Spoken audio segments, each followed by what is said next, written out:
Hello students, welcome to EduVision, an online learning platform. I am Neetu Gupta. I am here to teach you class 9 to 12th biology. Students preparing for boards, competitive exams like NEET and AIMS can join me and subscribe my channel.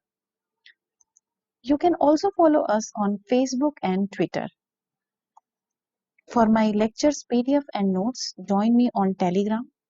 मेरा Telegram handle है t.me/Gupta Neetu या फिर आप search कर सकते हैं Neetu Gupta एजुविजन official के name से. We already discussed in my last lecture the topic of class 12th adaptation of self pollination. Okay, so we will be only talking about adaptation of cross pollination. So first of all हमें ये पता होना चाहिए कि cross pollination होता क्या है.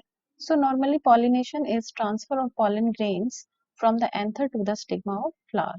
So in case of cross pollination there should be two plants और उनके ऊपर फ्लावर प्रेजेंट होते हैं. ठीक है, तो एक फ्लावर से क्या होता है, एंथर से जो पॉलन ग्रेन निकलते हैं वो मूव करते हैं दूसरे फ्लावर के स्टिग्मा तक. ठीक है, so this is called cross pollination और इसमें बहुत बड़ा इन्वॉल्वमेंट होता है एक्सटर्नल एजेंसीज का, जैसे कि wind, water, insect and animal. Next is contrivances और adaptation of cross pollination. So हम इसमें ऐसे एडेप्टेशन की बात करेंगे जो कि एंश्योर करेगा क्रॉस पॉलिनेशन को. First is unisexuality, that is also called dicliny. ठीक है, इसमें जो फ्लावर्स होते हैं वो यूनिसेक्सुअल होते हैं, या तो वो पिस्टिलेट होंगे, इट मीन्स फीमेल फ्लावर होंगे, या फिर वो स्टेमिनेट होंगे, मेल फ्लावर होंगे. ठीक है, सो प्लांट्स में भी मोनोसियस और डायोसियस. सो मोनोसियस प्लांट्स में जो मेल और फीमेल फ्लावर्स होंगे वो सेम प्लांट पे प्रेजेंट होंगे, जैसे कि मेज के केस में. और डायोसियस प्लांट जैसे मलबेरी, पपाया एंड कैस्टर, इनमें क्या होता है कि जो मेल और फीमेल फ्लावर होते हैं वो अलग अलग प्लांट पे प्रेजेंट होते हैं. इसका मतलब मेल प्लांट अलग होता है और फीमेल प्लांट अलग होता है. जैसे कि हम यहाँ पे डायग्राम के थ्रू भी समझ सकते हैं. ऐसा प्लांट जिसपे सिर्फ मेल फ्लावर प्रेजेंट होते हैं उसे हम स्टेमिनेट प्लांट बोलते हैं, और ऐसा प्लांट जिसपे सिर्फ फीमेल फ्लावर प्रेजेंट होते हैं हम उसे कार्पेट प्लांट बोलते हैं. इस केस में क्रॉस पॉलिनेशन ही होता है, यहाँ पर सेल्फ पॉलिनेशन नहीं होता है. Next is dichogamy. इसमें क्या होता है that maturation time for male and female sex organ is different. Okay, so जो मेल और फीमेल सेक्स ऑर्गन्स होते हैं वो डिफरेंट टाइम पे मैच्योर होते हैं. इट मीन्स जब पॉलन ग्रेन्स रिलीज होता है तो स्टिग्मा प्रिपेयर नहीं होती पॉलन ग्रेन को रिसीव करने के लिए, या फिर डिफरेंट केस हो सकता है कि स्टिग्मा तो रेडी होती है रिसीव करने के लिए बट पॉलन ग्रेन रिलीज नहीं होते हैं. ठीक है, so these condition are not synchronised. So there are two conditions. First is protogyny and second is protoandry. Gyny means female and andry means male. Okay, so protogyny के case में जो gynoecium होगा वो एंथर से पहले mature हो जाएगा, जैसा कि आप इस डायग्राम में देख रहे हो कि ये जो गाइनोसियम है वो पिस्टिल है, वो क्या कर रही है, वो that is ready to receive pollen grain, but जो एंथर्स है they are not ready to shed pollen grain. Okay, so next is protoandry. Protoandry के केस में जो मेल एंथर्स होते हैं, वो मैच्योर हो जाते हैं जल्दी देन द गाइनोसियम. अब जैसा कि ये वाला केस देख रहे हो आप, इसमें जो एंथर्स हैं वो पॉलन शेड कर रहे हैं बट जो स्टिग्मा है वो रिसेप्ट करने के लिए रेडी नहीं है. इस वजह से क्या होता है, यहाँ पर सेल्फ पॉलिनेशन नहीं हो पाता. यहाँ पर सिर्फ कंडीशन होती है that cross pollination. So protogyny के हम एग्जांपल देख सकते हैं, China rose, cotton and sunflower. Okay, so protogyny के एग्जांपल हैं brassica, ficus and mirabilis. These are very important conditions.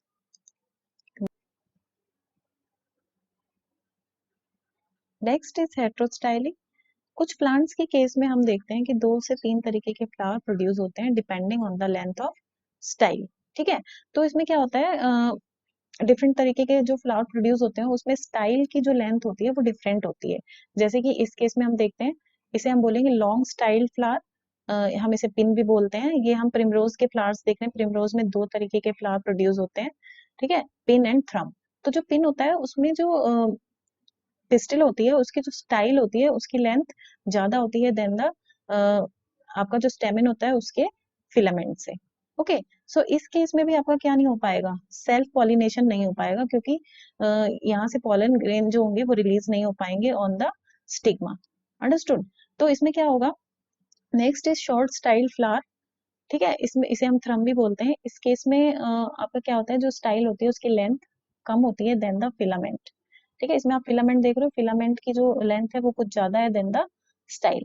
Understood. इसमें जो आप रेड वाला देख रहे हो इसका मतलब यहाँ से ट्रांसफर होगा पॉलन ग्रेन का, इस वाले फ्लावर से इसके स्टिग्मा तक पॉलन जाएगा और इस वाले एंथर से इसके स्टिग्मा तक फ्लावर सॉरी पॉलन ग्रेन जाएगा। सो यहाँ पर हम बोल सकते हैं कि यहाँ पर क्रॉस पॉलिनेशन ही होगा।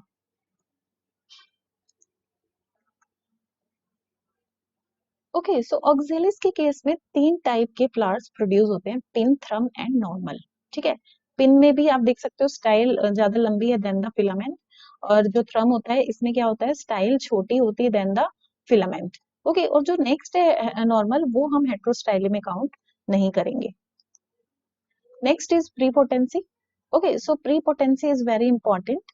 इसमें क्या होता है कि जैसे कि कोई भी प्लांट है, S1 S2 है, ठीक है, तो अगर ये बाइसेक्सुअल प्लांट है या फिर बाइसेक्सुअल इसमें फ्लावर्स प्रोड्यूस हो रहे हैं, तो क्या होगा, तो जो एंथर होगा वो किस टाइप के पॉलन प्रोड्यूस करेगा, S1 S2 टाइप का, तो वो भी आएगा यहाँ पर जर्मिनेट होने के लिए।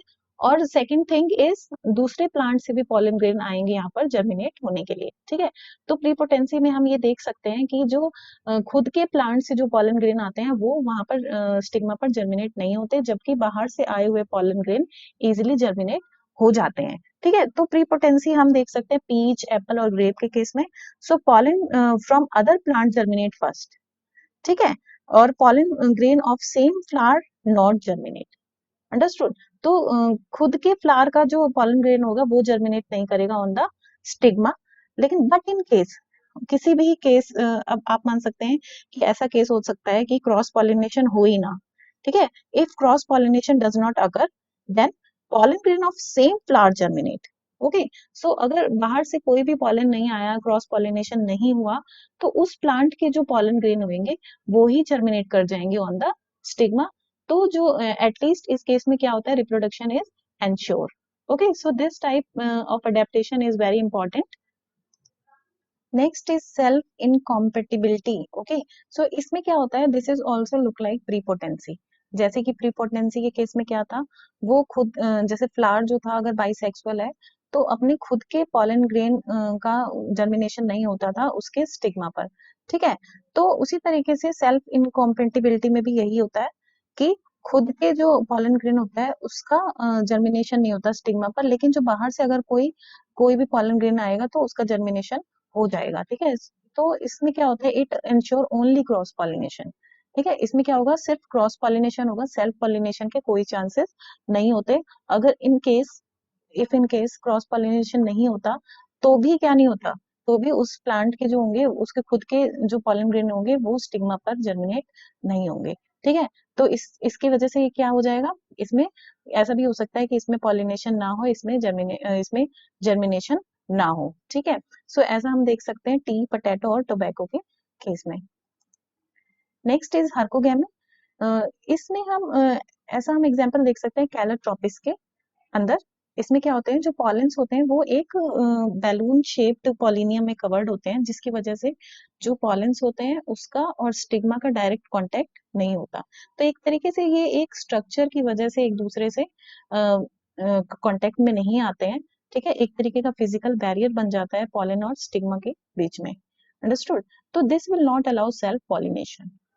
ओके, सो इस केस में सेल्फ पॉलिनेशन नहीं होगा, ये अडेप्टेशन है सिर्फ सिर्फ एंड सिर्फ इसमें क्या होगा, cross pollination. Okay students, that's all about this lecture. We will continue next topic, pollinating agents of class 12, in my next lecture. Okay, so if you have any query about this lecture, so you can ask in comment section. If you like the lecture, then like the video. For my next lecture's notification, please subscribe my channel and press the bell icon for latest notification. Thank you students. See you in next lecture. Study well, prepare well. Best of luck.